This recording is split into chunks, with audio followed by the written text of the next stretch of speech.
কয় টাকা পাওনা হয়েছে কাছে? ৬,০০০ টাকা। হ্যালো, আমি যে কয়দিন দেশে থাকবো এই কয়দিন এরা যা খায় সব আমার নামে বিল করবা। আমি বিদেশে যাওয়ার আগে তোমার টাকাটা দিয়ে যাবো। তোমার অনেক পরিবর্তন দেখে ভালো লাগতেছে।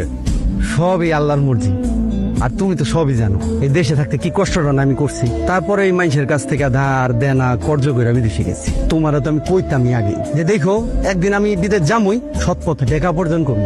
এমন সুখে আছে, আল্লাহ ভালো রাখছে আমার। যদি লক্ষ্য থাকে অটুট, বিশ্বাস হৃদয়, তাহলে কি হয়? এটা হলো তার উদাহরণ। দোস্ত কি ভাবতেছ?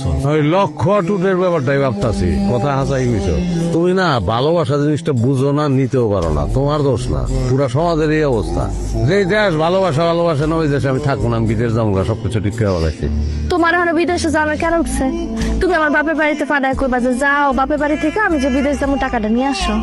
তোমারই আসনতে চাই। আমার বাপের বাড়িতে তোমার একটা টাকা আমি এনে দিব না। একটা টাকারও চিন্তা তোমার করা লাগতো না, আমি ব্যবস্থা করবো। কেমনে কেটা দিব? তা আমার কি বন্ধু বান্ধব আত্মীয় স্বজন নাই? সবাই মিলে কিছু কিছু করে দিলেই তো আমি যেতে পারবো। তুমি চাইবা তার দাম লেগে বই দিচ্ছে। লিয়ে দিব না? আমি এক উপকার করি নাই, বহুত উপকার করছি। বিপদে আপদে যদি বন্ধু বান্ধব আত্মীয় স্বজন কাছে না আসে তাহলে তার দরকার কি? দেখো এখন কেমন আছেন আপনি? পায়ের বেদনাটা কি কমছে? অবাদান পায়ের বেদনা কমছে, তাই কাশির সিরাপটা শেষ হয়ে গেছে। বাজান, আমার একটু জিলাপি খাইতে মন চাইতেছে, আমার একটু জিলাপি আনিয়ে দিবি? জিলাপি তো আইনে দিব, জিলাপি খাইবেন আপনি? কাশির ওষুধটা লাগবো না? যাওয়ার সময়টা দিয়ে যাবো না। বিদেশে যাবি, বুদ্ধি দিচ্ছে কিনা? বুদ্ধি কেউ দেয় নাই, নিজেই চিন্তা করে বুদ্ধি বাইর করছি। দেশে তো অনেক কিছু করার চেষ্টাই আমি করলাম, হইল না তো। দেখে ভাবলাম বিদেশ যাই। যখন নিজের দরকার হয়েছে চলে আইসিস, আমার যখন দরকার হয় তখন তো আসিস না। হ্যাঁ, আর এখন আইসিস আমার কাছে টাকা নিতে, তাই তো? তা আপনি আমার চাচা, আপনার কাছে আমো না কার কাছে আমো? আমি ডাকলে তো আসিস না। গত ইলেকশনে তো কাম করছি আপনার হইয়া, মাইরও খাইছি, পিঠে দাগও আছে। আপনি তখন কি কইছিলেন? আপনি পাশ করলে সচিব বানাবেন, পাশ তো করছেন, সচিব বানান নাই কেন আমারে? তোর এত বড় স্পর্ধা, তুই আমার কাছে কই ফুটছাস? আমার পানির মতো টাকা যাইতেছে, আর তুই আমার কাছে টাকা চাস। এখন আমার কাছে কোনো টাকা পয়সা নাই, হাত খালি, আমি টাকা দিতে পারবো না। তুমি কি টাকা দিতে রাজি হইছো? মাথা খারাপ নাকি? আমার ইলেকশনে কত টাকা লাগবে? খুব ভালো করছো।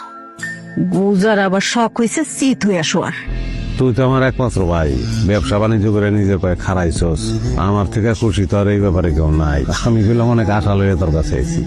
দেশে তো চেষ্টা করলাম অনেক কিছু করণের, কিছুই তো করতে পারলাম না। আমি তাহলে ভাবছি যে বিদেশ যাবো। এখন কথা কইছি 6 লাখের মতন লাগবো, পুরাটা তোর দাম লাগবো না, আমি অন্য দিক থেকেও কিছু জোগাড় করবো। তুই যদি লাখ 2 টাকা মানে দেশ তাইলে উপকার হয়। আমি কি একবার তোমার মানা করছি যে আমি দিব না? খাওয়া দাওয়া করো, বিশ্রাম করো, তারপর বিষয়টা আমি দেখতেছি। আমি একটু আসতেছি, তুমি বসো। আরে কি হয়েছে? ভাইজান তো দেশে বিদেশ যাবো, টাকা চাইছে 2 লাখ। তাছাড়া ভাইজান তো কোনো সময় টাকা চায় না আমার কাছে, এই প্রথম চাইছে। তারা মানা করি কেন কও? মাত্র 2 লাখই তো, অসুবিধা। খবরটা একটা টাকাও দিবান। টাকা মাগনা নাকি? তুমি হারে চিনো না, হারে টাকা দেওয়া আর টাকা পানিতে ফেলা একই কথা। আমি ভাইজান মানা করবো কেমন? তুমি যেমনে পারো সেমনে মানা করো। বিয়ের পর এই প্রথম আমরা দেশের বাইরে ঘুরতে যাইতেছি, কতগুলো টাকা খরচ হইব তুমি বলো? তুমি চাও কিছু একটা বইলা। আসলে হয়েছে কি, আমি একটু টানাটানির মধ্যে আছি তো। আগামী মাসে আবার আমার বলে একটু নেপাল থেকে আসি, তারপরে তোমার টাকাটা দিব না। নেপাল থেকে কবে যাবি? 20 দিন তো লাগবোই। নেপাল থেকে আবার একটু মালদ্বীপ যাইতো। আমার হাতে টাকা আসলে আমি তোমার ফোন দেবো, তুমি এসে নিয়ে যাও। ফোন ধরো না কেন? চাচাই ফোন দিছে। চাচাই ফোন দিতেছে, ফোন ধরো। সেও তুই টাকা দিয়েছে। চাচাই টাকা চাইলে চাচাই টাকা দিবা?